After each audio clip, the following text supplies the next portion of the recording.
Hello, everyone. Welcome back. I'm one of your co-hosts, Rico Borrego. I am your other co-host, Tony Borrego. And this is the podcast known as Relatively Sound. This week is a very special week because we have our third guest on the podcast, my friend, Chris Antonucci. Chris, how you doing today? I'm doing well. How about yourselves? Oh, we're doing good. We are excited for this episode. Chris and I met through having mutual interest in a lot of the same bands, Pearl Jam, U2, Foo Fighters. But he's gotten me into a lot of music. Bruce Springsteen, Billy Joel, who I've, through the podcast now, I've gotten Tony into some Bruce, and Tony's a huge Billy Joel fan as well. Excellent. And, I think I've gotten you, I helped you get into Petty, right? Is that correct? Yes, I was like, I think, hearing his stuff like on the radio growing up. And then I think summer 2008, going into my senior year of high school, I bought his greatest hits album and Foo Fighters, Echo, Silence, Patience, Grace, like the same day at Costco. And I loved it a lot, but I didn't like get into him seriously until I met you and talking about Petty, and also like through my love of the Beatles, especially George Harrison, who, as we know, they were both really close friends. So having that window as well really helped me become a much bigger fan. And now he's like in my top 10 all-time favorite artists.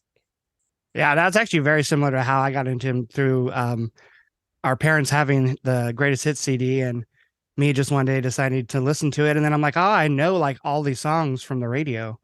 Right. And Full Moon Fever was like my first studio album, which was a really like great entry point. Mine was weird. I think mine was Mojo, because I think when I got into them at the time, that was like their most recent album.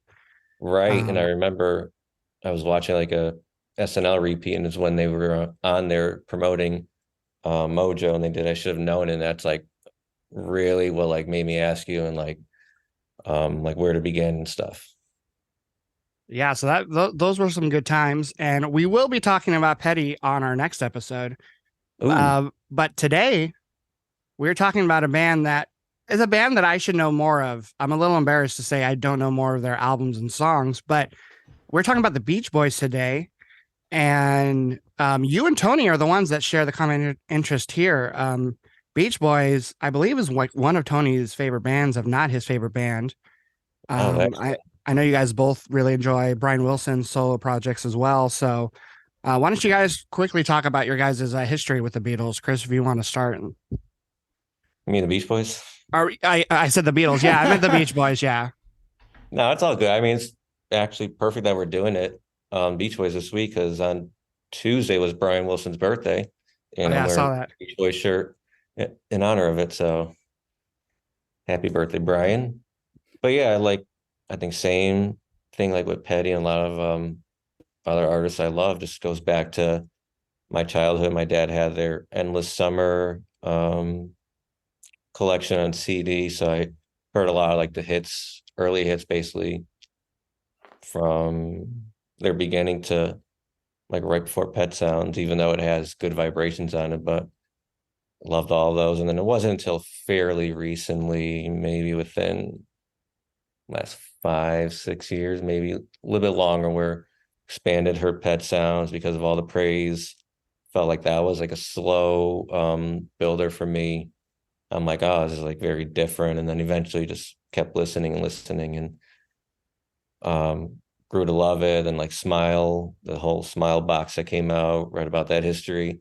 But it wasn't really until last year's like when I just went through majority of their catalog of what was on Apple and their catalog and Brian's stuff, that I like really grew to love and appreciate the growth of Brian in that short window of 62, 63 to around Pet Sounds, and Smile 67. But then I didn't know anything after that. So hearing stuff like Smiley Smile, Friends, what's the one with Wild Honey on it, Tony? Wild Honey. Oh, duh.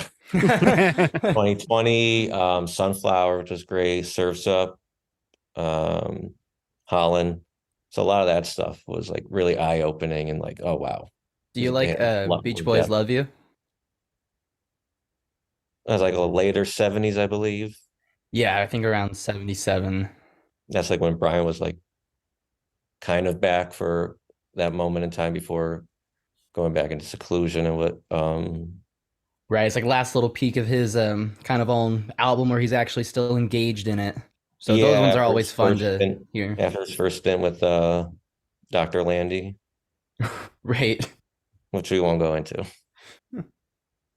Yeah, and it's always great. I can always tell when you're going through like an artist discography because you make some great Facebook posts. You know, you write up like a little mini essay when you know like when you recently went through like Bob Dylan's work again with our mutual friend Adam and stuff. Yeah. And then that I love hearing about someone going through a whole band's discography. It's one thing to like know and like a band's like most popular album, but to like go through their entire work for worse or better, it's always very interesting to read.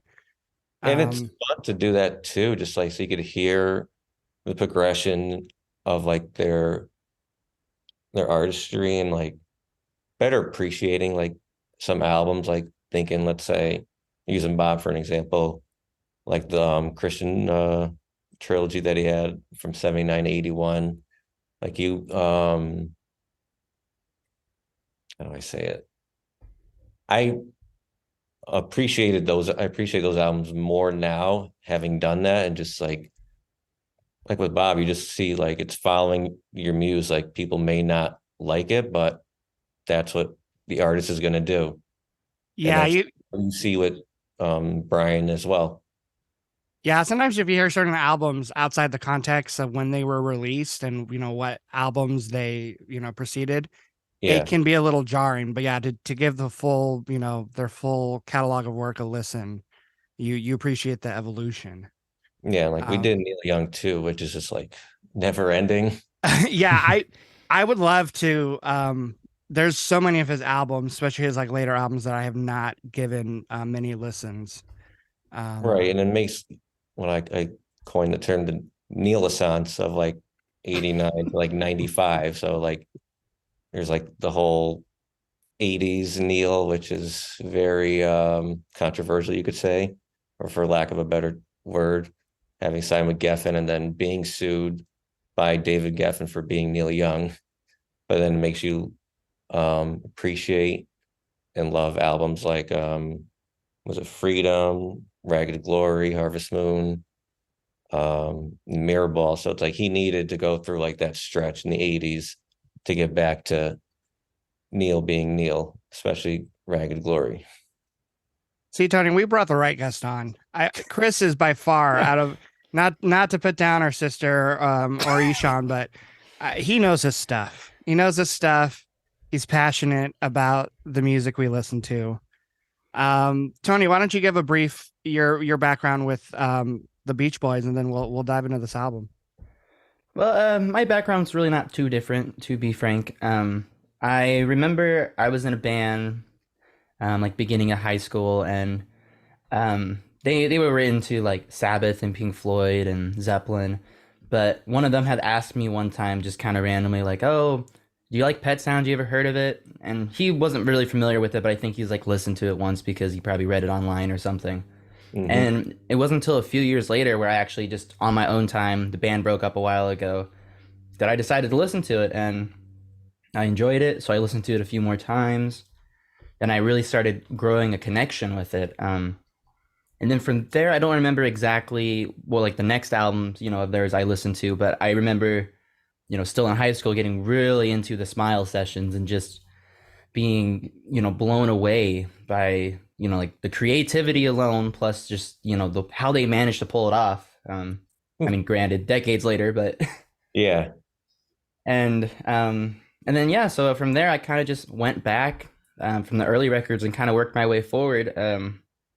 I didn't spend too much time with like Surf and Safari or USA, but more from like for me it really starts getting good around Shutdown forward. And I think I'm not familiar with anything in the 80s of theirs really, to be honest, but I mean just that whole stretch, of what, like 2 decades is really fantastic, and I just love seeing the band grow, the songwriting change, and of course there's a lot of lore that goes with everything. And I don't know, they're just a band that I've really been able to get into, that endlessly inspires me, um and now I have someone to talk about them with, which is fantastic. Oh, because now I remember how you mentioned like going back, but I took a class in college, like a 20th century popular American music course, and like we had like a group project for the end of the semester, and I wanted to do Pet Sounds, and my friends like, oh, I don't know, so we didn't get to end up doing Pet Sounds. We ended up doing Woodstock, but so definitely at least my love of Pet Sounds goes back at least a decade or a little bit more than that. Wow. And if we got to do a project on like the Beach Boys, I think I would have enjoyed college more. It was a great Now class. we kind of prior to figuring out what Beach Boy album that you guys wanted to give me for my first listen, it was a little hard. I am familiar with Pet Sounds, definitely not to the extent that you two do, but I'm familiar enough with it that it didn't seem right to classify it as like a first listen. So you Mm-hmm. guys ended up picking the album Summer Days and Summer Nights, released in 1965. Yeah, the Um, second album of 65. yeah, and I will be honest, I only knew one song on this album. And it's probably not even the one that you're probably thinking I know, Chris. The only song I knew on this album prior to listening to it for the last couple of weeks was "You're So Good to Me," and that's thanks to Tony. Mm, He, I think, covered it a couple times, and I think we almost covered it one time. So I was listening to it to kind of learn the song. yeah. But other than that, the rest of these songs were like pretty much fresh to me. Um, and it it was actually it's weird because like on the first couple listens, just getting right into it, I I would say like the first half, it was like kind of exactly what I thought it was going to be. There's Mm-hmm. a lot of in the first half are like songs that are like very upbeat, very summery. They're singing about amusement parks. They're singing about like the beach Each the and girls and yeah, romance their and stuff. usual topics. But I really feel like, especially the second half, especially the more couple times I listened to it, the second half, some of those songs just, I don't know, they really stood out to me. Not that the ones in the first half didn't, but like, I feel like, especially like in the production and the musical composition, like I was picking out things on each listen that I hadn't heard in my prior listens. And I mean, there's 12 songs, but most of the songs, actually, all of the songs, there's no song even hits the 3 minute mark. And yet, I feel like there's so much that happens in a lot of these songs within that small amount of time. Oh, definitely. I think like understanding like just the background of this time period, like how you mentioned about like some of the songs feeling like more upbeat in the like second half.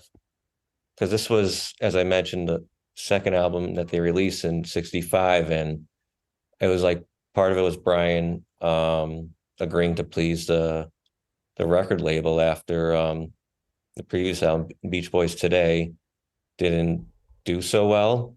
So it's like him compromising with songs like Girl from New York City, Amusement Parks, Salt Lake City, um, those kinds of stuff. And then, as you mentioned, the second half kind of continuing um, where he left off on Beach Boys Today. Like it has that Phil Spector influence, like more reverb on like songs like what is it? You're So Good to Me, Let Him Run Wild, um, Even Girl Don't Tell Me, and Then I Kissed Her on side one. They have like um, um, Phil Spector influence in the production. So do you guys see the album as like having kind of two different sounds in the first half and second half, or do you think it's Yes. like cohesive enough? I would say that there is definitely a difference in the sides. It's not something that I personally notice, because if you take the previous album of that year, Today, The two Mhm. sides are very quite literally split. The first side being predominantly just basically like ballads in comparison to the first half. But I will say though that I find the second side of Summer Days and Summer Nights, the second side is where it starts to get really good for me. I Mhm. think it starts off with definitely the best songs off the album. Um, but of course it does end, a little more kind of a little less focused with some of the more fun tracks at the end, but Right. um Yeah, let me. I want to get into those tracks first, because I feel like I want to kind of get them out of the way. One specifically, the one song that I could not get into with any of my listens, and I'm sure you guys will guess it, is "I'm Bugged at My Old Man." Yes.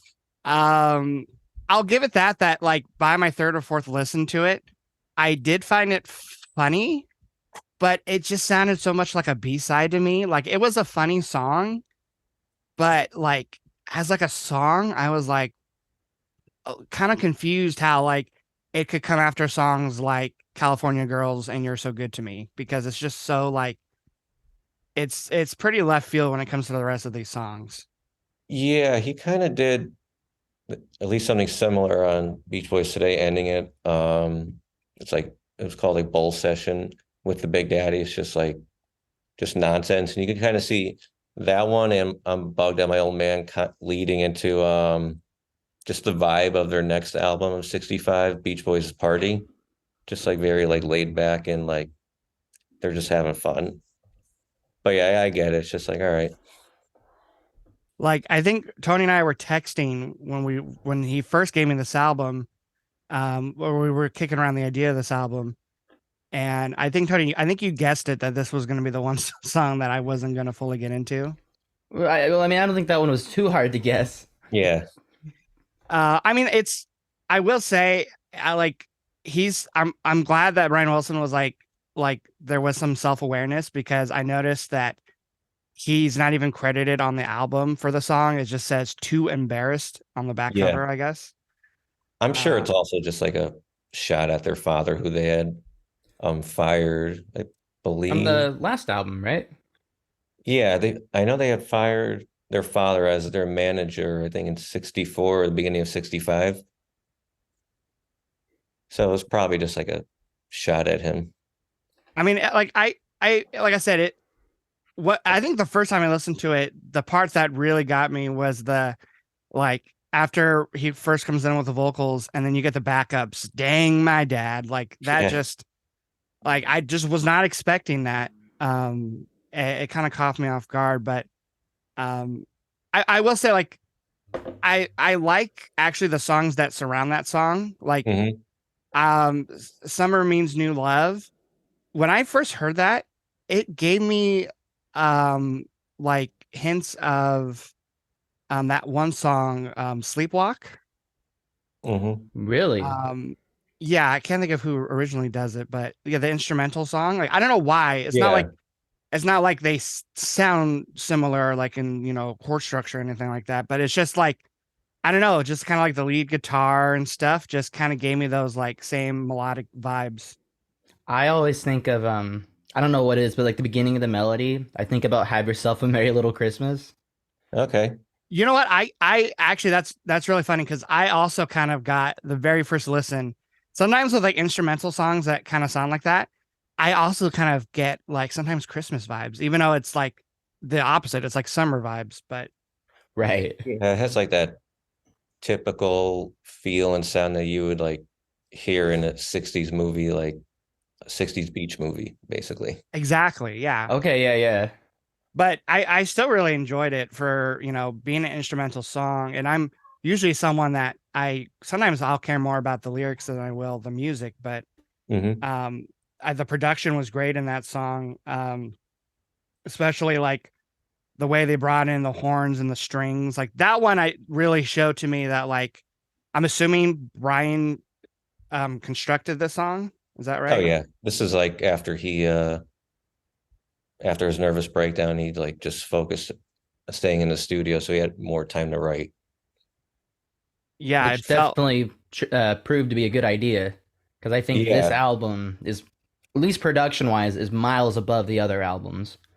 See, it's like with me with this album and today, I feel like the two should have been swapped because this one feels like that connector between the previous stuff, like everything up to All Summer Long, and then like those songs that we mentioned before, like Girl from New York City, Salt Lake City, amusement parks. They deal Right. with that they have like that early vibe while the other stuff has like what's to come. So I feel like Summer Day, Summer Night should have been released and first, and then Beach Boys Today, which is a better segue into Pet Sounds. Yeah, yeah, and I think that's a great point. I also do wish that like I mean, I know that, like, for example, Help Me Rhonda being on both albums, the Mm-hmm. better version objectively to me is on Summer Days and Summer Nights. But it would Me have too. been cool to hear today with maybe, like, kind of better production, maybe after Brian's had his chops up a little more.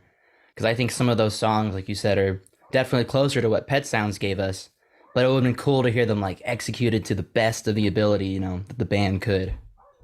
Well, I think understanding Brian at this time, like there were two things I think that were really like turning points for him in his career. First was Ron Netz's Be My Baby when that came out, like as you would know that he was just like enamored with that song. He constantly played it at home, like even at parties, would just be on repeat. So that whole Phil Spector's influence and production style on that greatly inspired him, and even to use the Wrecking Crew musicians who would start they would be on Shutdown Volume 2 all summer long. Then he didn't really start using them until um, he devoted himself to just writing and staying in the studio for Beach Boys Today. Right, So that's right. why like Beach Boys Today has that sound that it does because he's using that's really him testing out Phil Spector style of production and using the Wrecking Crew. Now, Okay, yeah. That is great context right there. That's a And great even point. some of the songs on Summer Days today, like Then I Kissed Her, Girl Don't Tell Me a little bit, which also has like a Beatles influence, and then a lot Kind of of the like songs. Ticket to Ride. Yeah, Let 'Em Run Wild, You're So Good to Me. They have that. That's why it feels like some of those songs may have come from like the Today sessions, but he didn't finish in time. That's my guess. Okay, I can see that. now I will say, even though I enjoy like the second half of this album more, I Hmm. on the first couple listens, I actually think it was easier to get into the first half because like it had that sound of the Beach Boys like bigger songs that I knew Yeah. outside of Pet Sounds. Hmm. Like uh Girl from New York City is like very it starts off the album, I think, in a great way. It does. It has a really good groove, I think, with like the piano. I think the saxophone is a great way to Hmm. start the song. I will say when it comes to like, and we were kind of talking about this in our group chat. I can't without like looking it up. Sometimes I can't tell the singers apart, even though I do know they have each of them have a very distinct way of singing. I'm still Yeah. not in that, I'm still in the phase where I don't know who's singing what. So like, I know Mike Love sings the first opener, "Girl from New York City," Hmm. and I found I don't like his voice as much as like Brian Wilson, but I think on this song it fits very nicely. I Um, see that. I sometimes have trouble too, especially I think between Mike and Al Jardine sometimes. So it's like trying to figure out who like I'm looking at the thing now. I didn't realize it was Al Jardine singing Then I Kissed Her. Yeah, I feel like what makes it kind of hard too is that like Al typically doesn't do many leads, so to have him Right. do two leads on the same album is actually not super common. So, they can definitely surprise you. And I mean, and if you listen to Call's performance on Girl Don't Tell Me, it Hmm. is wildly different from anything before the album and also Hmm. wildly different than anything after. So, Right. I mean, he was quite like he was the youngest in the band, so as they quite literally grew older and stuff, and I they know he really was did like still in evolve. high school when they began. Right. Yeah, but I do like Mike's vocals on the first track. Hmm. And I think the first track does a great job at like giving you those, their very wonderful harmonies that they're basically famous for. Yep. And the instrumentation too, like the little guitar breakdown, I think is nice. I especially I took note. I like the bass a lot during the chorus of the opening song. Like it was just a good way to kind of start the album. And then I try to not on my first couple listens because I just want to really pay attention to the music, but I will usually try to look up what these songs are about and whatnot after my first couple listens. And thankfully, because the Beach Boys are just so big and there is so much lore, like Tony mentioned, Hmm. every song has its own Wikipedia page.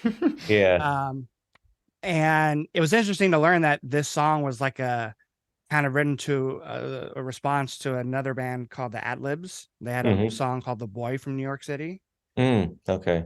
which I just found kind of interesting and fun. And then Amusement Parks USA, even though that one and Salt Lake City, I think are maybe like kind of the weaker moments on the album. Besides, What? yeah, just a Salt Lake little bit. City's great. Okay, well, we'll get to Salt Lake. Well, I'll head back to Salt Lake City, but the Music Park USA, I I it kind of had like definitely not as much of a novelty as I'm Bugged to My Old Man, but like that whole middle section where there's like a carnival, like I think they're called like carnival Yeah, amusement barkers. park, like Yeah. sounds. I found that like interesting, but like on repeated listens, I was like, this I feel like it would be better as like almost like a standalone song. Even though like I do think the song, starts off with really strong vocal harmonies. The organ in I don't know if it's the organ that I'm hearing, like in the verses. It almost has like a dissonant sound. I don't know if you guys know what I'm talking Like about. like the chromatic kind of, real carnival-y, Mhm.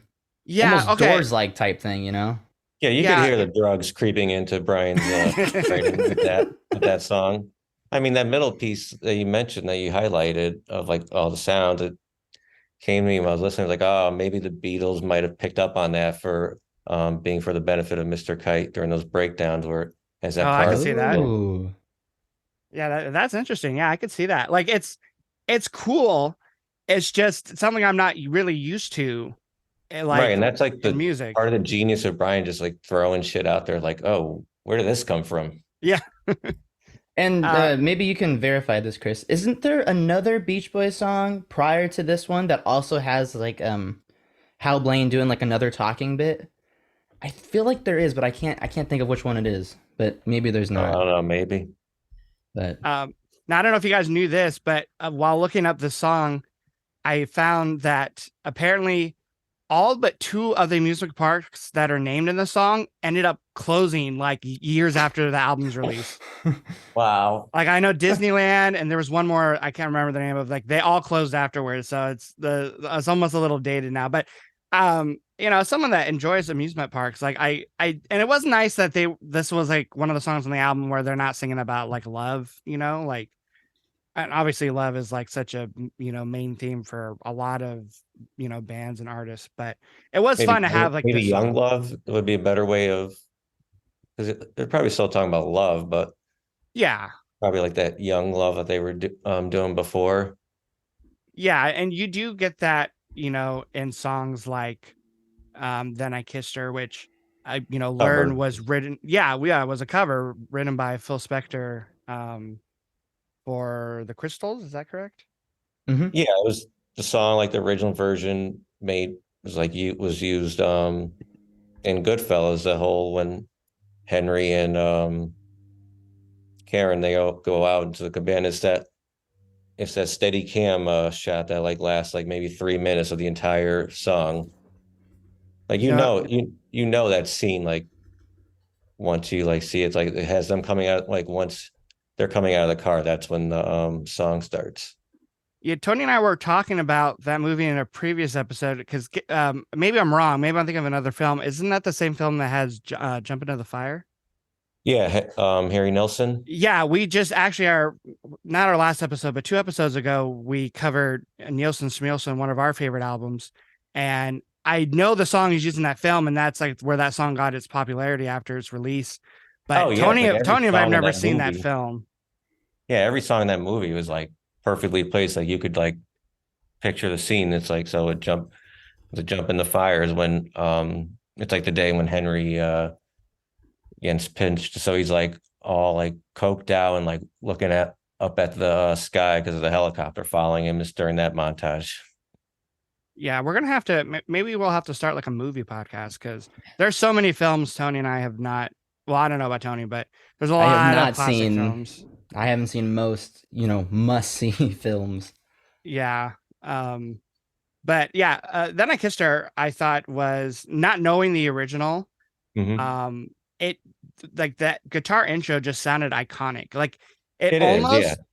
I mean, I probably have heard the original song or maybe even the Beach Boys version before because it like something it triggered something in my brain to where I'm like, have I heard this before? And then when the rest of the song came on, like I didn't recognize it, but it just sounded iconic, like that, just that opening. Yeah. Have you Um, seen Goodfellas? no, I haven't. Like, unless I mean, maybe I've seen that like that scene that you're talking about, Yeah. like on TV before. Like, there's a very good chance. There's a good chance I've heard the song before. Mm-hmm. Um, but like I really enjoyed the I wrote down almost like galloping percussion. Yep. Like, It's very faithful to the original version. yeah, which I was gonna listen to it. I forgot, but I was gonna go back and listen to the original to see like how different it was. Yeah, then he just changed the point of view. Yeah. Which, but yeah, I mean that song I enjoyed. Mm-hmm. Um, I enjoyed it more, and okay, we'll let Tony here vent about Salt Lake City because besides besides, I'm gonna say it was my second least favorite after I'm Bugged to My Old Man. Um, Wow. it's and I did read like the reason like for the song, like why they wrote it, why specifically about Salt Lake City. But I guess like just like the music and like I feel like the song was like in the sense of like amusement parks, like it was kind of like a low stakes song. Like it nothing felt like as grand as like the rest of the songs on the album. Even Right. though the saxophones during the I think the bridge sounded incredible. Mm-hmm. And the piano bit really saves the song. Like it just didn't seem. I don't know. Nothing sucked me in as much as the rest of the album did. See, to me, this song is kind of like it kind of captures some of the best moments from the first side of the record. Like it has like the saxes, like the girl from New York City. It's got a great hook. What I love is, I mean, maybe I'm wrong, but it kind of sounds like there's like two basses in the beginning playing like dyads together. It Um, wouldn't surprise me if that was happening. right. It's the creativity of Brian, the things he would Yeah. try. And at the end, when they sing like a little Salt Lake City tag, they do kind of like the acapella moment where they Oh harmonize, yeah, I did mention kind that. of That part like was "And Your nice. Dreams Come True." Yeah. It captures a lot of the good moments in the album in a nice little, tidy form. So I personally enjoy that one. There's probably one of my favorites of like the short little rocker ones, we'll call them. Yeah, and that Rico pointed out the saxophone bit, like it sounds like he was borrowing the melody of the girl for Ipanema for Oh, Oh, I didn't catch that. that came out at least a year before this album. So it's very possible that he did it. Because I heard I'm like, wait a minute, it sounds a lot like the main melody from it. So it could have I'm gonna very have to well go back and been. listen to that because wow, what a great call. I would never have thought that. And that's interesting too, because it's not like that would be the only time that there is some sort of like maybe like bossa nova influences. I'm sure you know Yeah. Busy Doing Nothing from Friends. Uh-huh. So okay, that's really interesting. I'm definitely gonna be listening back right after this podcast. and then let's see. Girl Don't Tell Me. I did like that one better than Salt Lake City. I liked the acoustic guitar in it. It was kind of a nice change.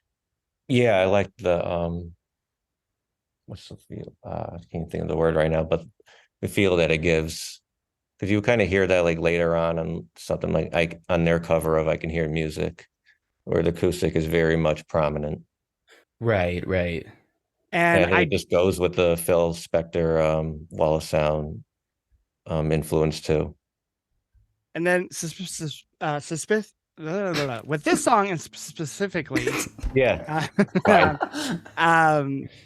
um, Carl's vocals, I feel like um, I have seen like I don't know, you guys have probably seen the same video. It's on YouTube. Like one of his last performances of God Only Knows, where it's him and like another band. Like he's like they're like playing like I don't know. I think it was like a wedding reception, like at a restaurant. Um, Oh, maybe and Brian's wedding. yeah, it might have been, but it's definitely I like know the just one you're talking about. yeah, It seems kind of an I've oddly probably seen intimate it. setting. yeah, it's but even then, like in his older age, he like I just love his vocals. So Oh, like I incredible. immediately like loved the song just to hear his vocals kind of like, front and center. Um Mhm. I loved the piano melody. It kind of worked as like a great counter melody to like the vocals. I loved when he got those really high vocals too, and the harmonies. And then like I looked it up because like the keyboard had a very like specific sound, and I guess it's called a Celestia, Okay. um, which I had never heard of before. But I think it worked very well in the song. Same with like the electric guitar and the chorus. And yeah, and it was kind of I like this one too because it like was kind of like you were saying about like young love, but this one felt more like kind of like heartbreak, which Yeah. felt like a nice change from some of the other songs, where there's just like more like, you know, young love like in like a hopeful form, if that makes sense. I get it. It's kind So of interesting on that one that like like most times when the song has like two verses, they might repeat the last verse a second time, but this one Mhm. actually repeats the first verse a second time. So just kind of like maybe like a small detail that I don't know, just shows some more variety in the album. and see, it was harder on this album to notice things like that because the songs are so short relatively. I mean, like again, none of them even hit the 3 minute mark. So that's what I was saying earlier. Like they do a lot in a short span of time that it is like very impressive. Yeah. Because And like going now, back to Carl. Oh, go I ahead. don't know. I was just gonna say nowadays, like I feel like if a band does like a really short song, it's almost more just like an interlude, if anything else. Where here, like the small runtime is the entirety of the song. Right. That also goes with the way of the times. You have the vinyl, which is like cover about 40 minutes or a little bit more, but also just it was still in the hits mindset of the day where they would begin the album with like the hit and everything else was filler. So Brian, along with the Beatles and even Bob Dylan, were very prominent in expanding the album art form.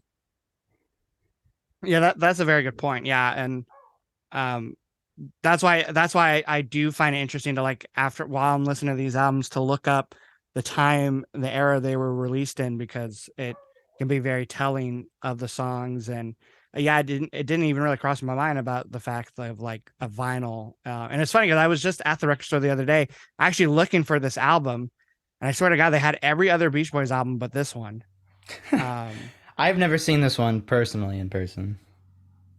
but yeah, and yeah, I do think the songs, given the short runtime, like they all sound amazing. Especially Help Me Rhonda, which you would have thought I would know this. Like I kind of like I knew the name, I knew the title Help Me Rhonda, and the only reason I knew that song title was this is gonna be embarrassing, was the Full House episode where um the DJ wins Beach Boys tickets on the phone through a radio, and she had to like complete the lyrics to "Help Me, Rhonda."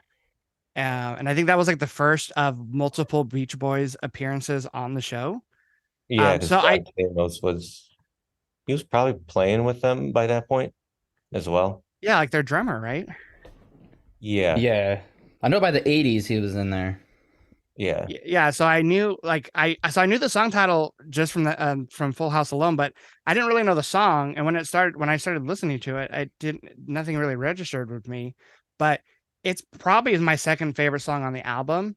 And I am now that you guys are telling me like this is the better version, I'm very curious to hear the other version of it because I mean, I think not hearing the other version, I could see why this one is probably the better. It's just like the second the piano hits and the little guitar lick is just like it's so catchy.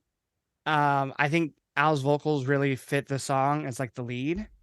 It's just one of those songs like the second it starts, like I'm tapping my foot. And one of the most impressive things to me with the song is like the chorus where they're just repeating the song title, help me Rhonda, help me Rhonda. Like they repeat it so often, but the chord changes behind it is what really sells it to me. Like, I was gonna look up like a chord chart to actually see what it was, but like the movement of the chords behind them in the chorus, like I don't know, it's just that really resonated with me for some reason. Yeah, no, that song I think is definitely one of the strongest. I agree with you there. And what I think is really funny is that you're mentioning like, oh, tapping your foot, instantly getting, in the groove with the song. But Brian has actually been quoted saying that he thought the rhythm section wasn't in the pocket and he wished he could have went back and fixed it. But so it's just funny that like for all of us, we would never have noticed or thought anything like that. But for him, he was at such a level of like perfection and desire to create music, that is great, that he still has critiques with it, but I don't think any of us noticed any problems with it. Nope, not me. No, yeah, I that was like my favorite part of the song. One of my favorite parts was like the rhythm section. So, yeah, so that one was one of my favorites. So if that was your second favorite, what topped it? Well, what topped it was "You're So Good to Me," and maybe it's just because I knew the song compared to the other ones, haven't heard them before, but like that one to me is just like the most feel good song on the album. Like the second it starts with like the guitar and the drums, like it's so happy. It's like infectious. Like there's like every time it comes on, like I just can't help but to like smile. And like even every time I listen to this album, like I was still looking forward to it. Like every time it would come on in the track list, like it's just so like everything about it. Like I love like I don't know if you consider it the chorus, but when he goes really in that falsetto, like I love Hmm. that bit of the song. Um, the lyrics are just like maybe just because like I feel like they're relatable to me and my relationship, but like it's just very fitting.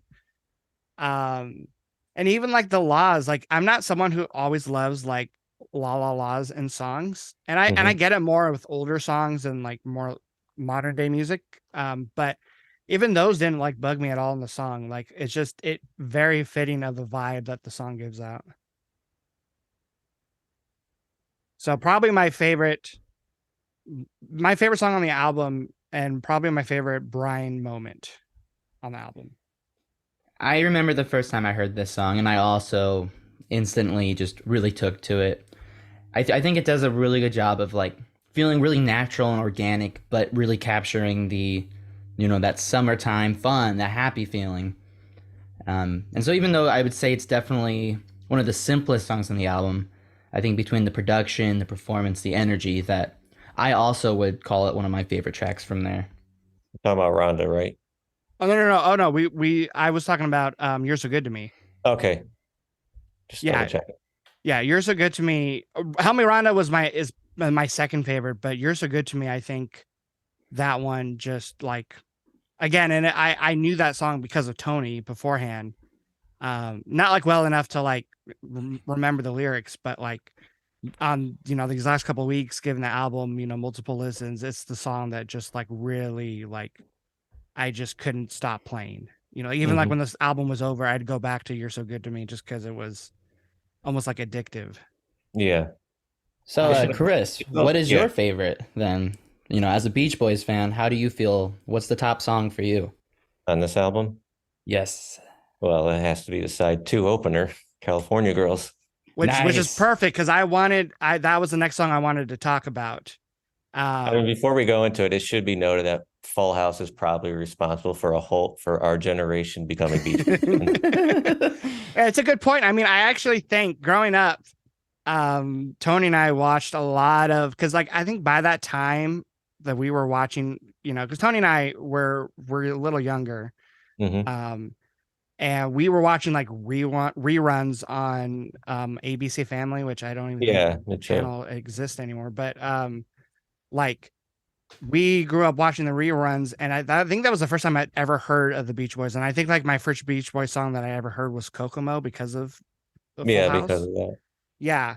And then as we were growing up, I was trying to get into like music of like our parents and whatnot, but it was our grandfather who was a Beach Boys fan. And Tony actually still has his copy of Pet Sounds on vinyl.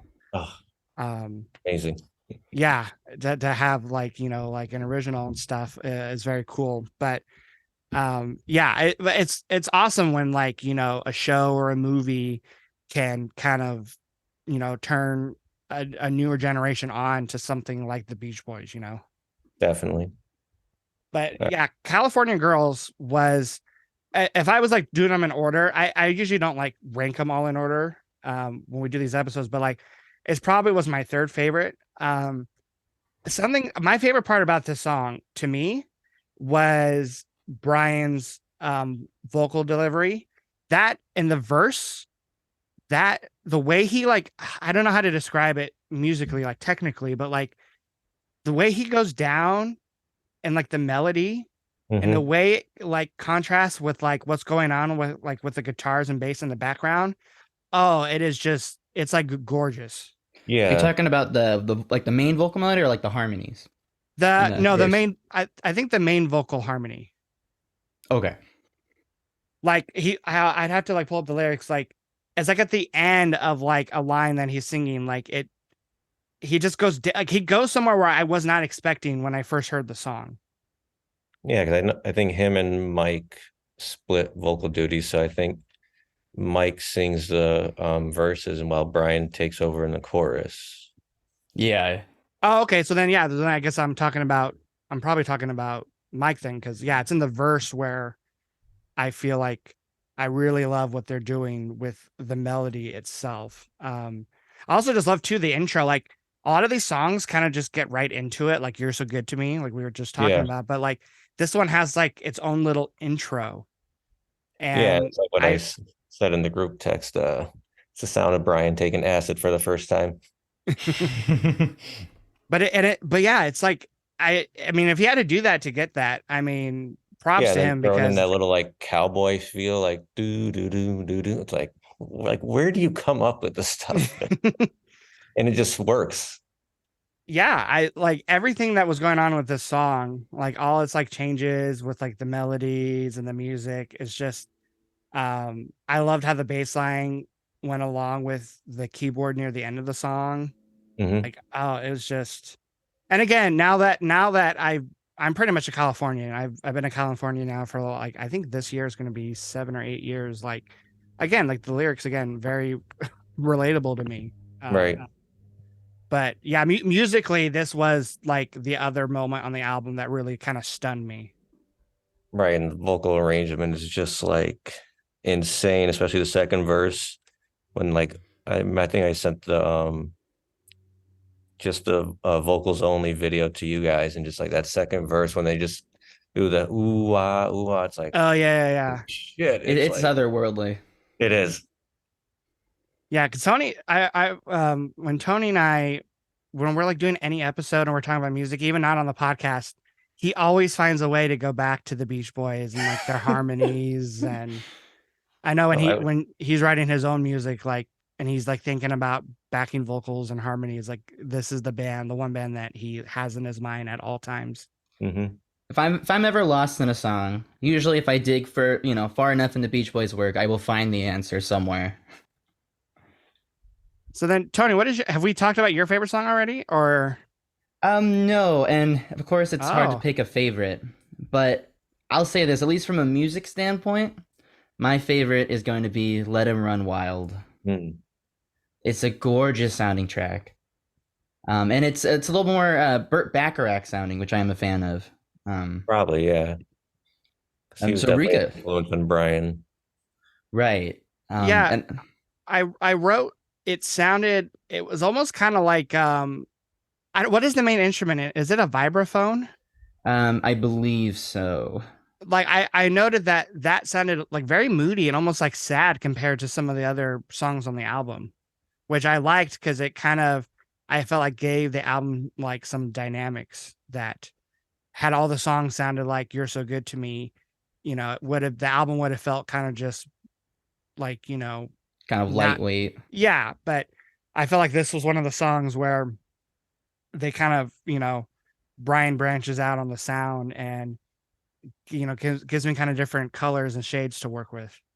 One of my favorite things of the Beach Boys is when they have songs that have that melancholy sound. Like there's like that touch of sadness in there, but Yep. there's also at some point also like some happiness and some pureness in there.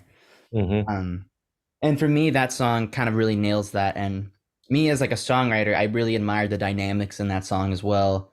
You start with the vibraphone, then you have like that guitar come in, and then by the time you get to the chorus, you have the horns and everything, this full band, and then right before they get back to the verse, there's this very elegant drop where Mike does the "Guess you know I waited for you, girl," and then it starts over again. And to me, that is just beautiful. Yeah, and it's a good foreshadow to what he would do on Pet Sounds as well. Yeah, definitely. Yeah, I thought the I really like the drums in the chorus, Hmm. and I did like how the chorus kind of had more of a major sound to it than the verses, and um I just felt like the rhythm section in the song was very tight as well. I It don't was. think I don't think Brian really gets enough credit for like how good his percussion arrangements are and everything because they really do make some of the songs as you have been pointing out as we go along them. Yeah, and then I think the only song we haven't really touched on too much is the closer, "And Your Dreams Come True." And your dream comes true. Hmm. And I thought that was a great way to end the album. Like Tony mentioned earlier, just a cappella. It's very soothing. Yeah, It's the shortest song on the album, and it kind of like it's almost like a nice little like lullaby to kind of end the album. It reminded me a lot. I don't think Tony knows the song, but you should, Chris. Which one is it? It reminded me a little bit, just like the feeling of the closing track on Zuma. Um, what is that one called? Neil Young. Yeah, I thought I wrote it down through like "Wind Through My Sails," something like that. Whatever that closing song is on Zuma, where it's just like very, very peaceful, very like, and I know that one isn't a cappella like this song is, but it just gave me those kind of similar vibes. Um, like Yeah. I'm not someone that always loves when like an album ends on a very soft note. I usually kind of like a more upbeat closing track. I'm especially not a big fan of like a ballad to end the album.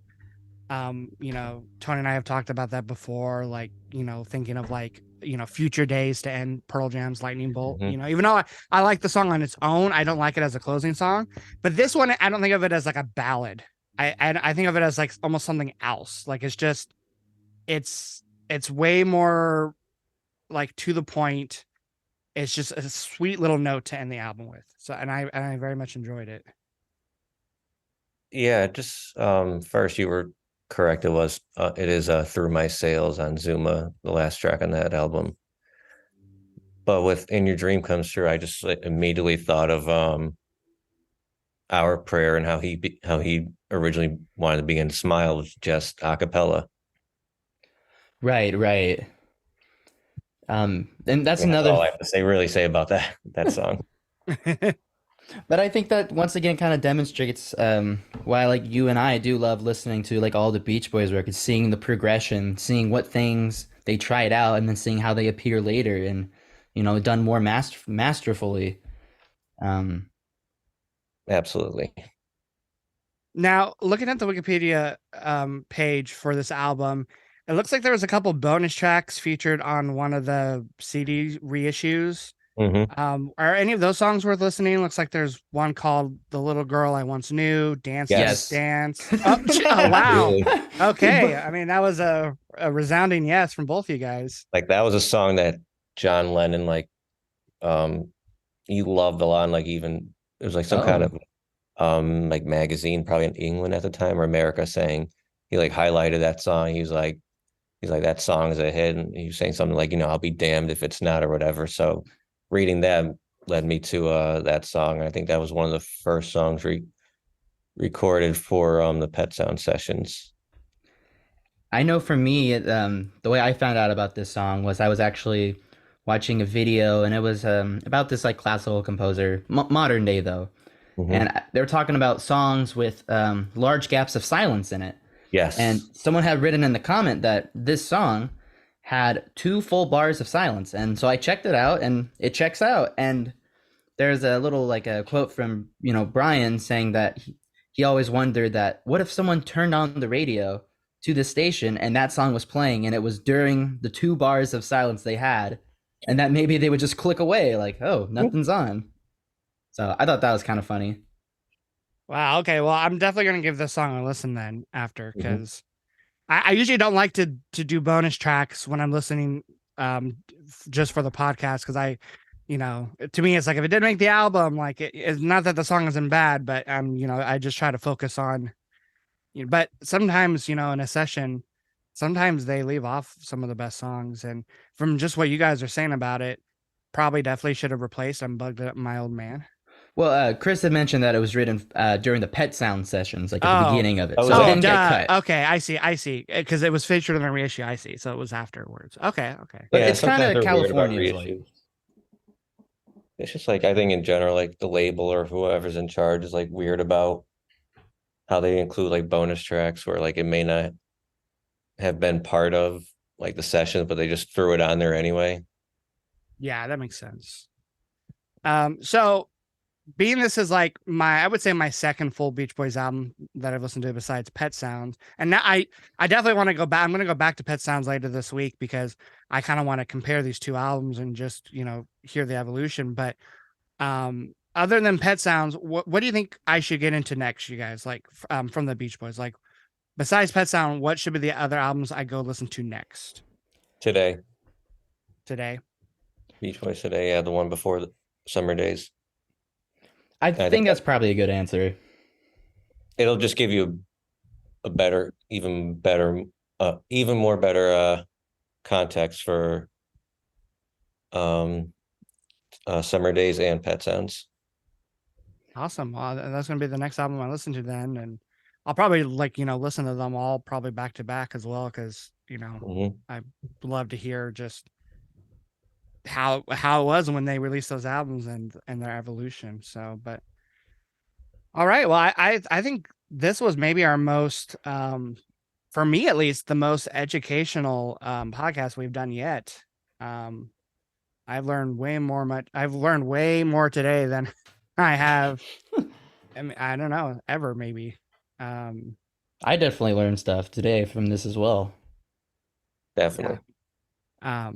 But yeah, I really enjoyed this album. I'm glad you guys recommended it to me. And yeah, so I think that'll be it for this episode for today. Spoiler alert, actually there's gonna be 2 episodes today. Our first time ever doing back-to-back episodes to end the month with our album for album series. We'd like to again thank Chris for joining us today for this episode. Oh, thank you so much for inviting me, and I really enjoyed this conversation about the Beach Boys. And I know Chris is probably too humble to do it, so I'm going to do it. Chris is also a musician, just like Tony and myself. And he has an album that he has released called Circus. I'm going to be dropping the link in the description of this episode to his Bandcamp where you can go listen and buy his album. It is fantastic. And we might be doing a future podcast episode on it. So stay tuned for that. And we will be back actually just now with another new episode. So stay tuned for that as well. And until then, we hope everyone takes care and you'll be hearing from us soon. Bye-bye.